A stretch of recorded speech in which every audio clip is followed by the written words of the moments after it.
Shalom, selamat pagi, selamat berjumpa kembali dalam refresh firman Tuhan Jemaat Sion Penajam untuk edisi hari Sabtu tanggal 19 Juni 2020. Sebelum kita membaca dan merenungkan firman Tuhan di pagi hari ini, kita tunduk kepala meminta kekuatan daripada Tuhan dalam doa. Kita berdoa. Kami bersyukur kepadamu Tuhan saat ini karena pimpinan Tuhan di dalam kehidupan kami. Kami masih bisa berada sebagaimana kami ada. Semua kami ini karena pimpinan Tuhan di dalam kehidupan kami.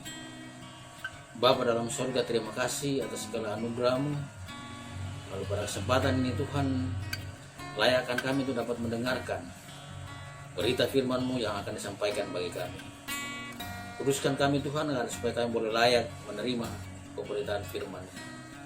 Bapa dalam surga berfirman bagi kami anak-anak-Mu sedia untuk mendengarnya dan melakukannya dalam kehidupan kami sehari-hari.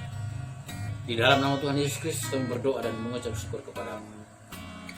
Amin. Saudara-saudara yang kekasih dalam Tuhan, firman Tuhan pada hari ini saya telah pilih dari Kitab Kudus Perjanjian Lama dari Habakuk pasal 3. Habakuk pasal 3 dibaca dari ayat yang ke-17 hingga ayat yang ke-19.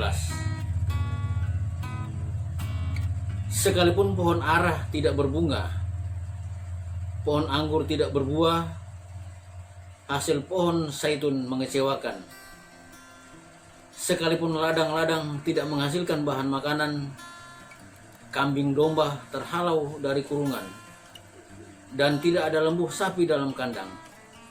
Namun aku akan bersorak-sorak di dalam Tuhan, beria-ria di dalam Allah yang menyelamatkan aku.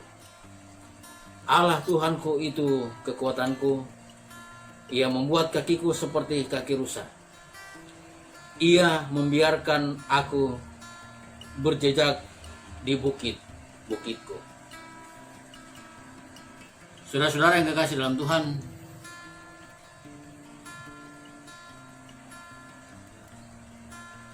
ayat 19 menjadi nats perenungan kita. Allah Tuhanku itu kekuatanku. Ia membuat kakiku seperti kaki rusa. Ia membiarkan aku berjejak di bukit-bukitku. Judul perenungan kita adalah Iman menghapus segala kecemasan. Saudara-saudara yang kekasih dalam Tuhan, ada percakapan dua orang dokter. Ketika mereka bertemu, dalam percakapan mereka seorang dokter bertanya kepada rekannya. Dia bertanya, peristiwa apa yang selama dalam karir saudara yang paling mengesankan? Lalu sang dokter menjawab kepada temannya, teman rekan sejawatnya, ada satu peristiwa yang paling mengesankan di dalam hati saya, yaitu ketika suatu malam saya mengoperasi ada seorang anak kecil berusia sekitar 12 tahun. Nah, ketika di meja operasi, anak ini meminta kepada saya. Dia berkata, "Dokter, bolehkah saya meminta waktu sedikit? Sebelum saya dioperasi, saya akan berdoa." Lalu dokter mengatakan, saya mengatakan, "Silakan nak, silakan berdoa dan doakan juga saya." Kebetulan secara medis peluang hidup anak ini tinggal 10%. Lalu sang anak berdoa, Dia mengatakan, Tuhan Yesus, Engkau gembala yang baik, berkatilah domba kecilmu malam ini. Dalam kegelapan, kiranya Engkau dekat denganku. Lindungi aku sampai datangnya sinar mentari esok pagi. Dan berkati pula Bapak dokter yang akan mengoperasi aku. Setelah menutup doa dari gadis kecil ini, dia mengatakan amin, dan dia mengatakan kepada dokter, Pak dokter, saya sudah siap untuk menjalani operasi. Nah, saudara-saudara yang kekasih dalam Tuhan, sang dokter begitu terharu dengan betapa besarnya iman anak perempuan ini. Maka ia pun berdoa kepada Tuhan, ya Tuhan yang baik, Engkau boleh tidak membantuku dalam operasi yang lain, tapi kali ini bantulah aku untuk menyelamatkan gadis kecil ini. Kemudian operasi pun dilaksanakan, dan mujizat Tuhan pun terjadi. Setelah selesai operasi, beberapa saat kemudian, sang anak kecil ini pun sembuh dan diperbolehkan untuk pulang. Dokter yang mengoperasi ini berkata kepada temannya, saya memang mengoperasi anak itu, tetapi sesungguhnya malam itu Tuhan sedang mengoperasi iman saya untuk percaya pada kedaulatan kuasanya. Saudara-saudara yang kekasih dalam Tuhan,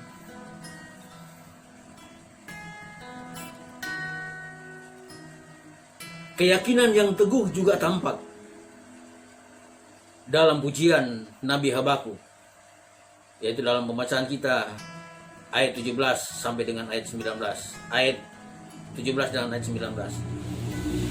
Kini ia tidak lagi merasa gelisah dan khawatir. Ia percaya sepenuhnya akan rencana dan tindakan Tuhan atas Yehuda. Kendati pun Nabi Habakuk mengalami dan harus turut menghadapi penderitaan dan menyaksikan kesengsaraan bangsanya, tetapi Nabi Habakuk mengimani pemeliharaan Tuhan. Ia tidak meragukan kedaulatan dan kekuasaan Tuhan, serta terus-menerus ia berserah kepada Tuhan. Saudara-saudara yang kekasih dalam Tuhan,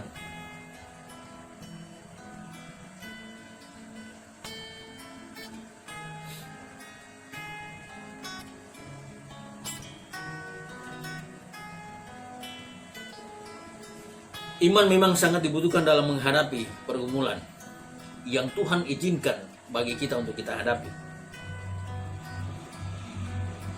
Iman membuat kita meyakini kuasanya,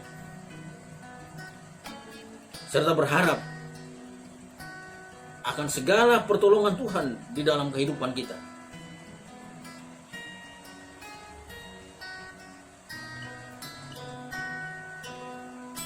Apa yang kita rasakan dalam situasi dan kondisi yang sedang kita alami saat ini di masing-masing kita?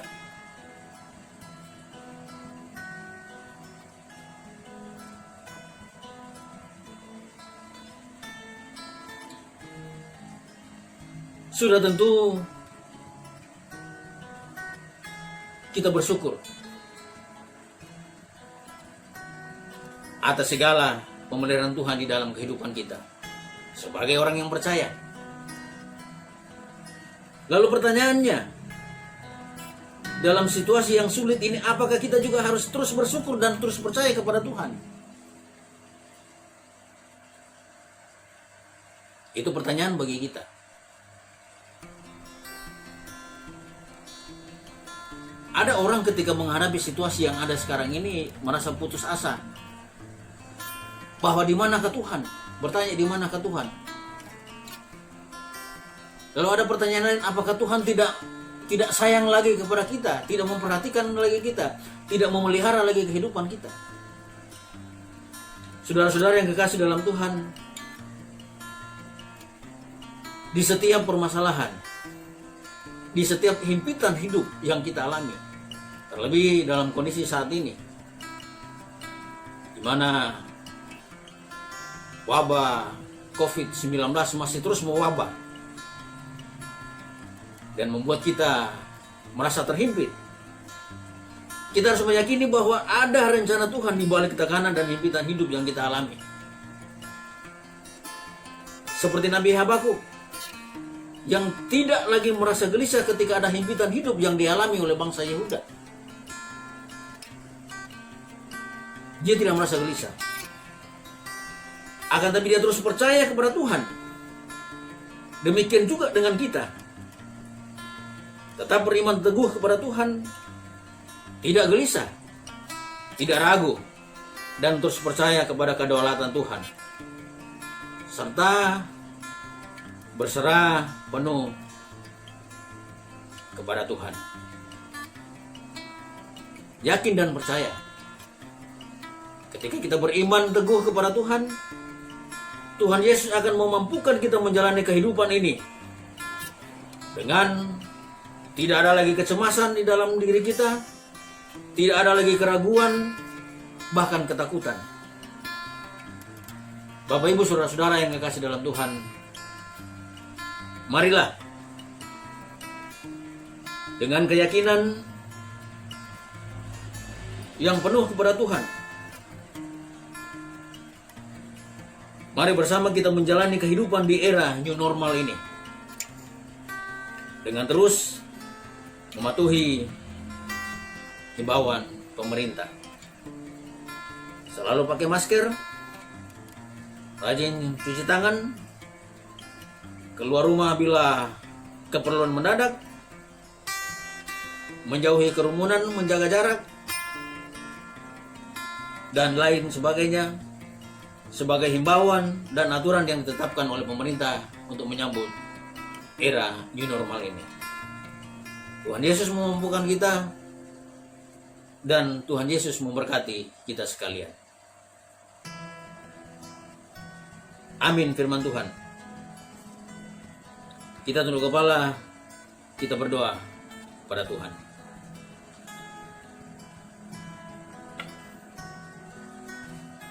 Terima kasih Bapa dalam surga, waktu yang sangat indah yang sudah Tuhan berikan bagi kami untuk merenungkan sebagian firman Tuhan. Mampukan kami Tuhan dengan iman dan keyakinan kami untuk dapat menjalani kehidupan anugerah Tuhan yang Tuhan masih percayakan bagi kami untuk kami jalani. Agar supaya dengan yakin dan teguh kami melangkahkan kaki kami untuk terus menjalani hidup ini dengan penuh penyerahan diri hanya dalam tangan Tuhan. Terima kasih Tuhan, berkati aktivitas kami di sepanjang hari ini. Demikian kami bersyukur bersama-sama dengan seluruh anggota jemaat-Mu yang berhari ulang tahun di hari ini. Baik itu ulang tahun kelahiran maupun ulang tahun perkawinan. Berkati sukacita mereka Tuhan. Bapa dalam surga, terima kasih. Kami menyerahkan kehidupan kami hanya dalam tangan Tuhan yang penuh kasih. Lebih jauh Engkau mengampuni segala dosa dan salah kami, lalu menyambut kami yang berdoa di dalam anak-Mu Yesus Kristus, Tuhan dan Juru Selamat kami yang hidup. Berdoa dan mengucap syukur kepada-Mu. Amin.